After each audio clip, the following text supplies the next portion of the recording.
It still works. I have to say, I think your very aggressive sales pitch put a lot of people off. I was halfway to getting rid of two of them today, to be honest with you. I have to tell you, I ain't putting up with him for much longer.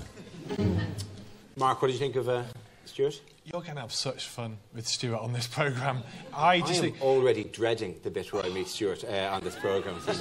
I counted, for the journalist, it was 49 seconds into the first episode where he says the immortal words, "Everything I touch turns to gold." And you know what? When I heard that, I thought, do you know what? He's only just begun, this boy. He's only just begun. He's going to be very entertaining. Yeah, he's a feisty little one, isn't he? I think he's like a toddler. You know, he sort of doesn't know when to stop. He's like one of those children you see in the playground, pushing a swing. You know, when they get a swing and they push it, and then they think they've done a really good job, and it comes back and hits them in the teeth. He's like that. So at what point... He's an idiot. At what point...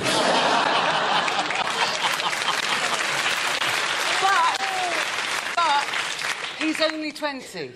He is quite young, but at what point do the swings arc are we at the moment? Is the swing's up here and he's here, isn't it? How many episodes until the swing comes smashing back into Stuart's face? How long do you think it'll last? I think if it depends how Melissa behaves next week, to be quite honest. I think it might be a bit of a swings and roundabouts with those two. There could be a comeback. He knows that his cards are marked. He has to do brilliantly in the next couple of episodes or he's gone. He knows that.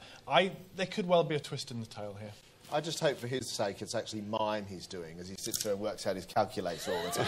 He's got sort of thing, how many? 0. Oh. And looking like Matt Lucas sort of suddenly, doesn't he? When he sort of like does that. Yes, Stuart may be a bit of a loud mouth, but you, in your style, even had mild-mannered Rawley giving out to you, and in the most powerful terms.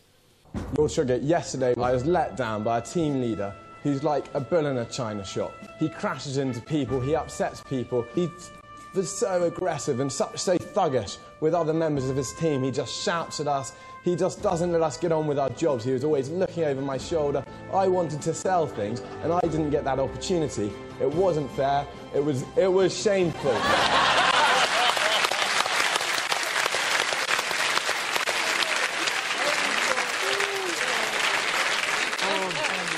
Oh, that was genuinely moving.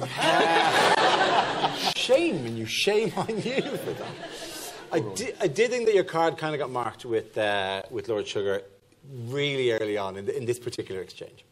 Actually, if you don't mind, Dan, just sit up in the conventional way. Yeah, if you could look as if we were having a little chat in the golf club. Yeah, thank you. Chilled out with you. Too relaxed. Still a chance. I think at that point Stuart could have gone instead of you. This, you know, we're not making anything like enough of a big deal about this. This wasn't just a slouch. This was Slouchgate. This was it. This was your Waterloo. This sealed it for you. I've never seen anyone do that. Automatically, everyone, because they're nervous, sits up even more straight, so they look weird. They're sitting up so straight. But for you to be like that, why were you that relaxed? I just don't get it. I think it comes from how it wasn't on the task. It was being very formal and sort of led from the front. Well, actually, just was at the front. Got to the boardroom and I was feeling pressure. I thought, you know, there's a real chance I'm going to get fired here. And to deal with it, I'm just going to relax. I just got a little bit too. So I would.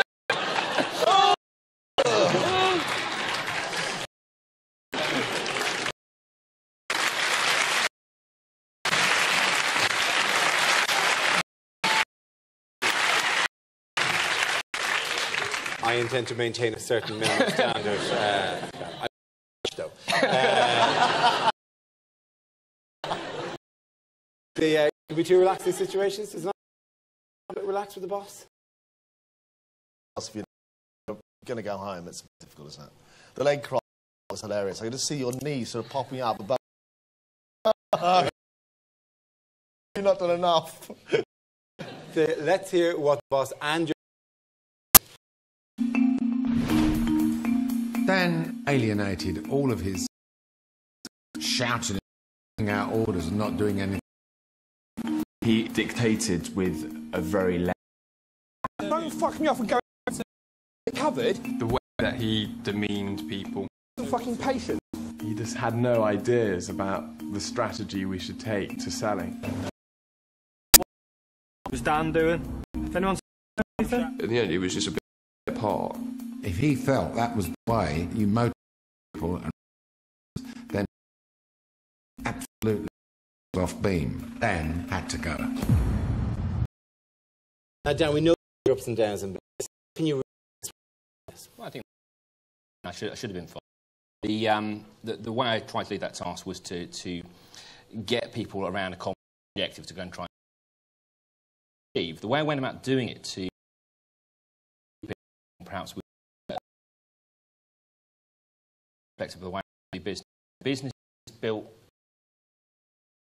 and you have time to formulate a partnership with people, formulate a partnership with staff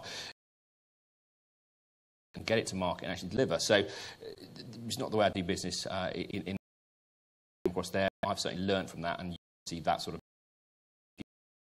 But even in the past, by the way, you've been setting up companies since when you were a student. You had apparently 3 companies that you started in college. There was an events company. There was embroidery company. And sorry, I'm sorry. What? Embroidery. It was a garment fulfilment business. 2 young ladies on my embroidery form. Yeah. Did you shout at them? I've never knit before! And pearl, now! Clackety clack, seriously? They got results, though. They got results, yeah. In embroidery, I've never seen an embroidery that says, we get results. Yeah, we get it. Look at those embroideries. We get results. Do a cross-stitch sampler that says, we get results in cross-stitch. That'd be great. In capital letters. You wouldn't go back into the embroidery world? Yeah, I think if they'll have me, I'll take a look at it. OK, great. Melissa, we have mentioned already, Melissa certainly made her presence felt in the first week. What, you open a deal with someone and you don't close it? I take... You haven't taken what I've said. Straight over it. It's not about... Sorry. Hello. It's not... It's only right in professionalism that I close the deal. Team members. Me, again. The matter... Professionalism. Now I know what pecking order means.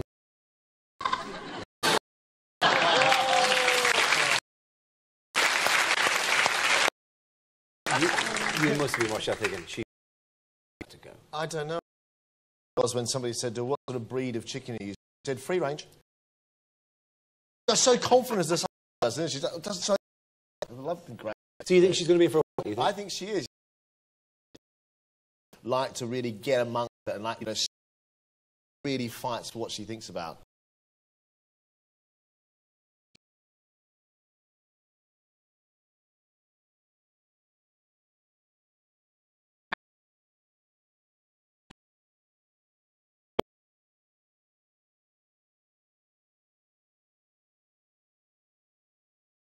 No, Melissa, no.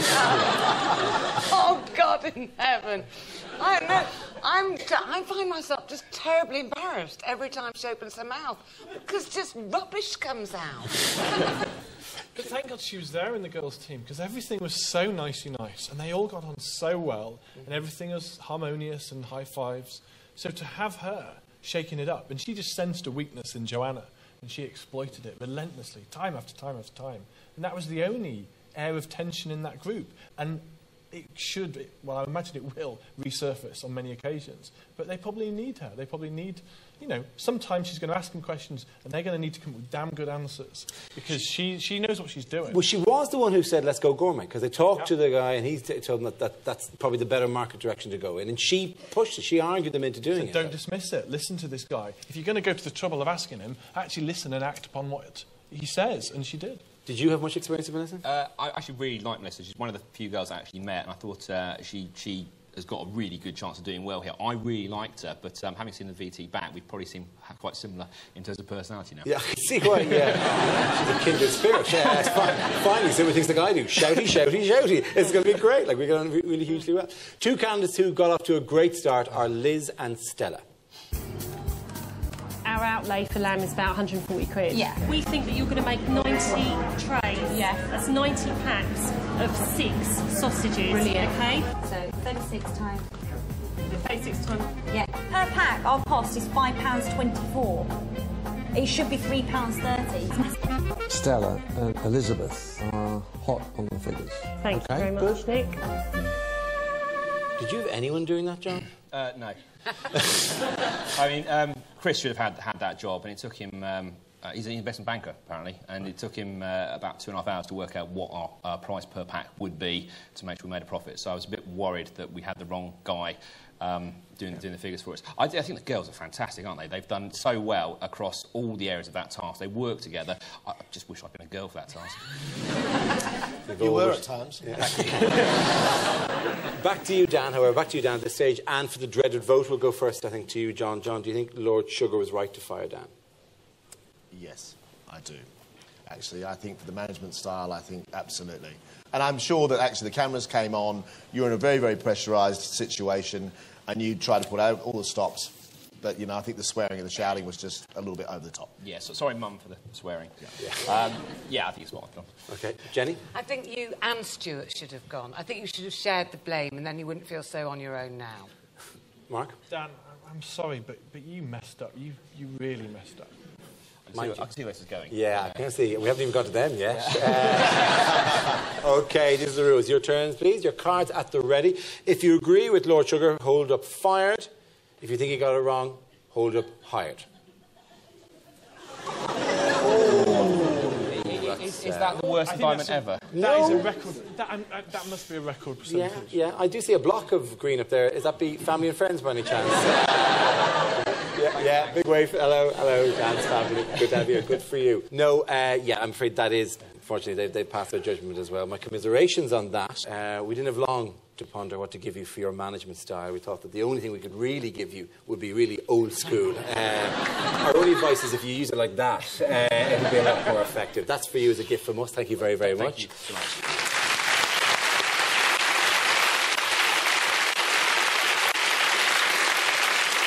And even though you only had 1 week on which to make an impression, here are your highlights. Well, I'm ready. I'm willing. My number 1 rule in business is JFDI. Just fucking do it. DTM. Dan the man. You got time to get more prices. I'm smarter, I'm brighter, I'm better. See, that would have been funny normally if we weren't so tired. Let's look for something sexy. Yeah, don't ask, don't get. I know that I will be successful, and ultimately my success will be Lord Sugar's loss. Ladies and gentlemen, Dan Harris.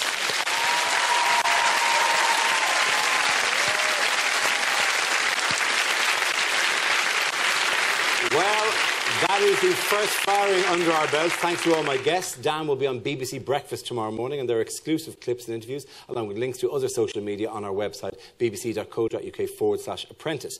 Next week, the teams learn that life can be a beach when they have to design a holiday product. Good morning.